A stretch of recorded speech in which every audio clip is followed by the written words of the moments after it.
Shalom, shalom, sejam bem-vindos ao nosso quarto e último episódio da série Jesus e o Tabernáculo.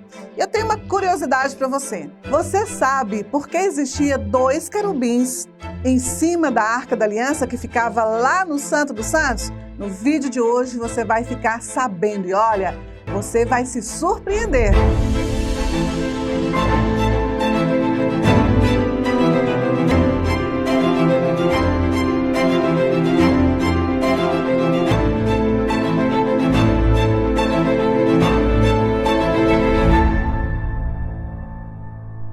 Sejam super bem-vindos no nosso canal. Eu sou a professora Carla Damasceno e aqui a gente fala de Bíblia, de cultura judaica, de Israel, de hebraico, todo esse combo maravilhoso que abrange e permeia o universo da Bíblia. Portanto, se inscreva no nosso canal e quando você se inscrever, você já clica no sininho, porque aí todos os novos vídeos vão ser notificados para você e aí você não perde nada, nada.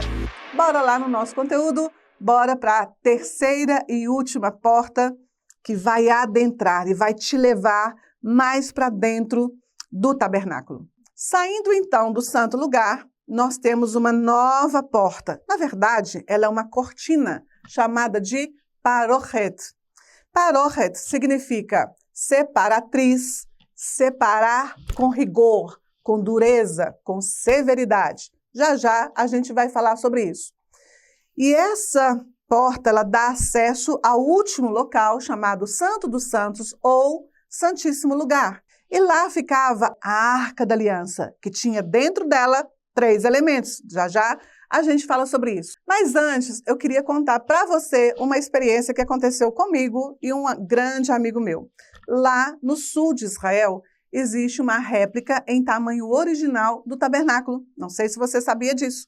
Fica numa região chamada Timna, que é um parque arqueológico em Israel.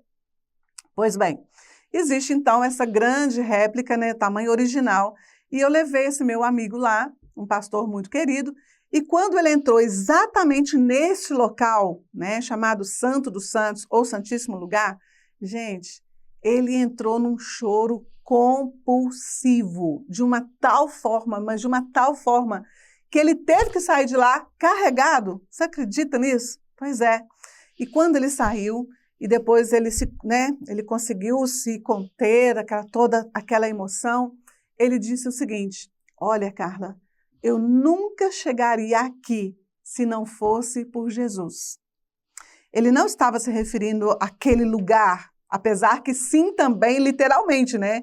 Ele só foi ali, né, pessoalmente por causa de Jesus, mas ele também estava se referindo a esse acesso ao Pai. Porque em Hebreus capítulo 10, versículo 20, vai dizer o seguinte: tendo, pois, ousadia para entrar no santuário pelo sangue de Jesus, pelo novo e vivo caminho que ele nos consagrou, pelo véu, isto é, pela sua carne. Jesus é o caminho que nos leva direto a esse acesso exclusivo com o Pai. E essa foi uma experiência que nunca mais na minha vida eu vou esquecer. Nós sabemos, então, que entre o santo lugar, né, e o santo dos santos, existia, então, essa cortina, essa última porta, chamada parochet, né, que significa separar com rigor, com dureza, com severidade. Por quê? Na época bíblica, até o tempo de Jesus, somente o sumo sacerdote poderia ter acesso a esse local, que era o local onde ele tinha literalmente, né, e também espiritualmente, aquele acesso direto a Deus. E ele levava toda a nação de Israel consigo em uma representatividade. E era só isso, somente ele podia entrar lá. Por isso esse nome, né, o nome dessa porta é uma separação com rigor, com dureza, com severidade, porque apenas uma pessoa da nação inteira tinha esse acesso.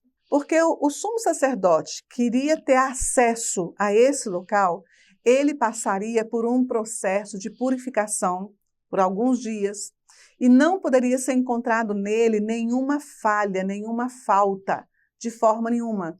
Então ele ficava passando mesmo por esse processo. E se porventura, ao entrar nesse lugar, ele fosse encontrado por Deus em falta, imediatamente ele era fulminado por causa do pecado. O pecado, ele fulmina o homem, né? Ele mata o homem.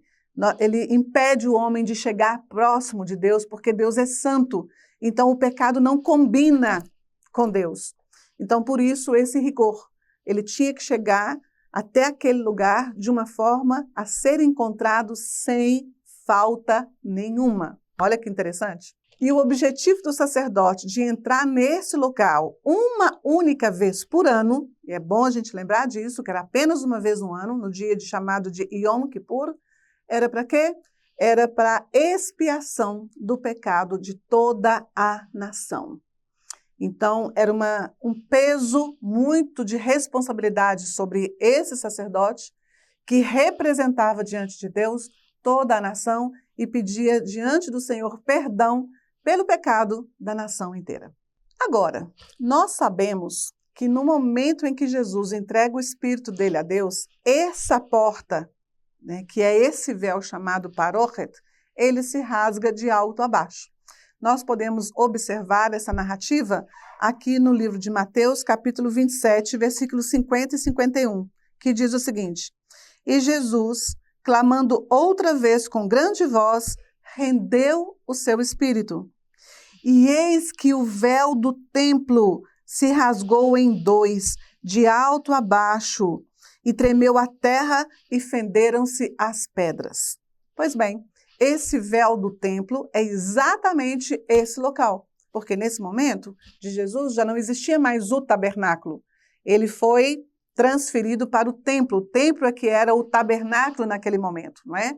E esse véu, né, falado aqui nesse versículo, é exatamente esse parochet, que é rasgado de cima embaixo. E aqui eu quero explicar para você, através da cultura judaica, por que esse véu foi rasgado de cima embaixo, tá? Vamos lá. A cultura judaica nos ajuda muito a entender isso.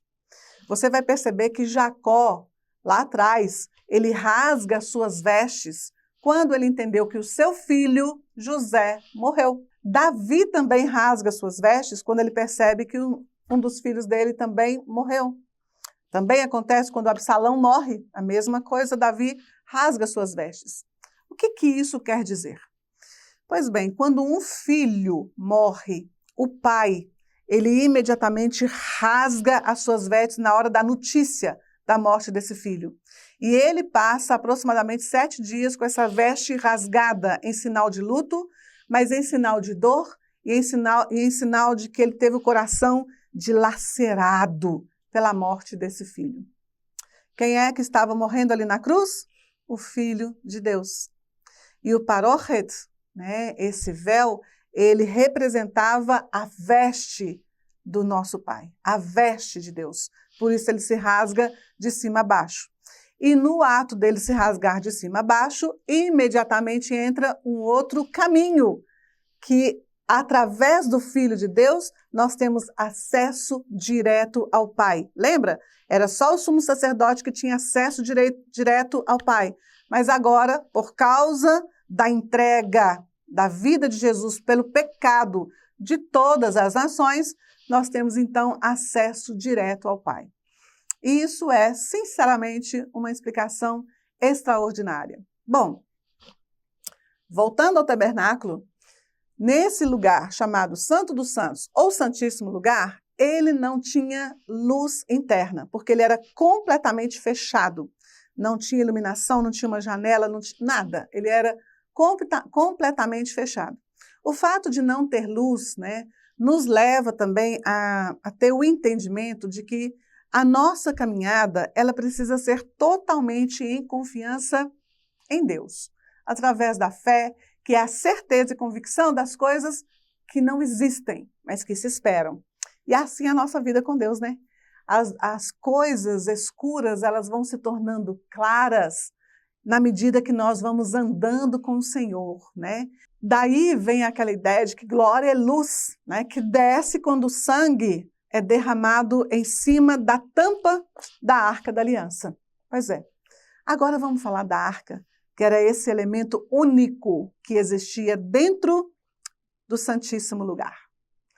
Pois bem, ela era feita de ouro, né, de acácia, uma madeira de acácia envolvida por ouro, muito sensacional, muito linda, né? E por cima dela existia 2 querubins. O que será que esses 2 querubins estão fazendo ali? Te conto daqui a pouco. Mas dentro dela existia 3 elementos.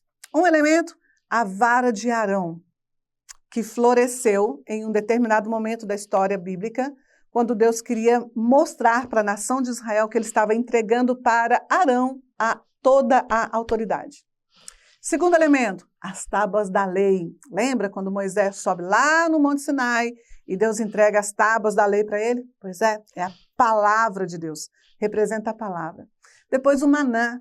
O maná é aquele momento em que a nação de Israel tinha saído do Egito, estava indo em direção à terra de Canaã, e aí o que acontece?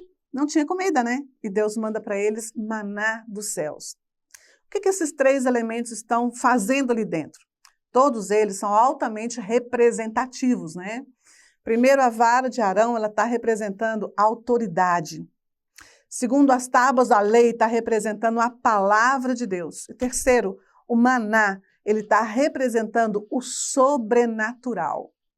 Isso significa, gente, que quem caminha dentro da palavra de Deus, entendendo a autoridade dele sobre a nossa vida, vai fluir dentro do sobrenatural de Deus. E este é o nosso alvo durante toda a nossa caminhada dentro do tabernáculo, desde o momento que você entra pela primeira porta e você vai entrando em todo esse processo com esse único objetivo.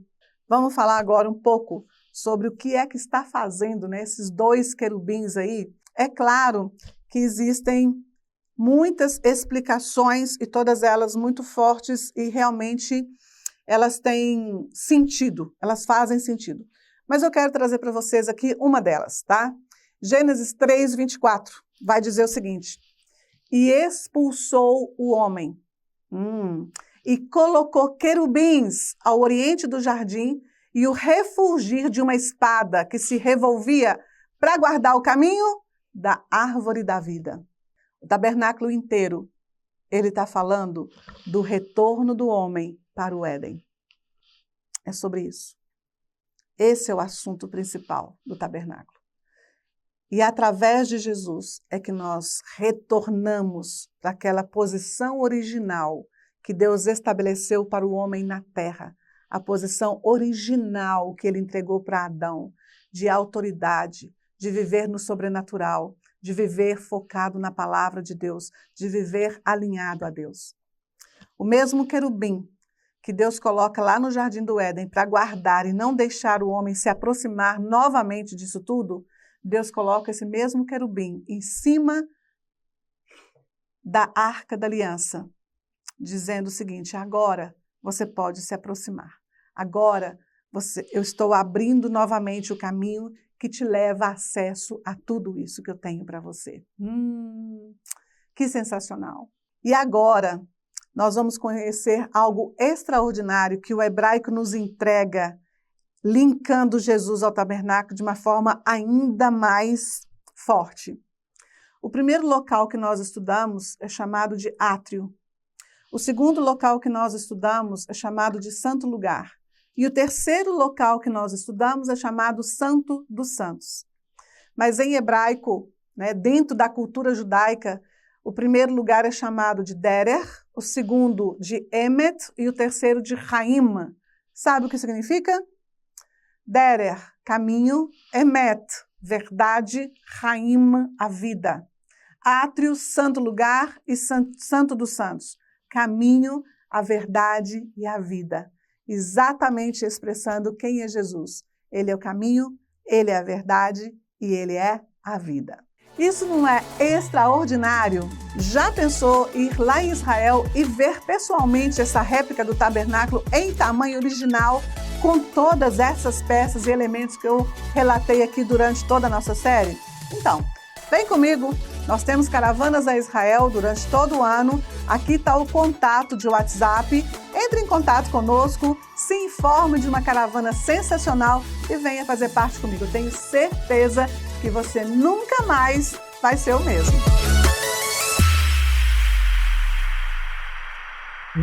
Bom, aqui nós encerramos a série Jesus e o Tabernáculo.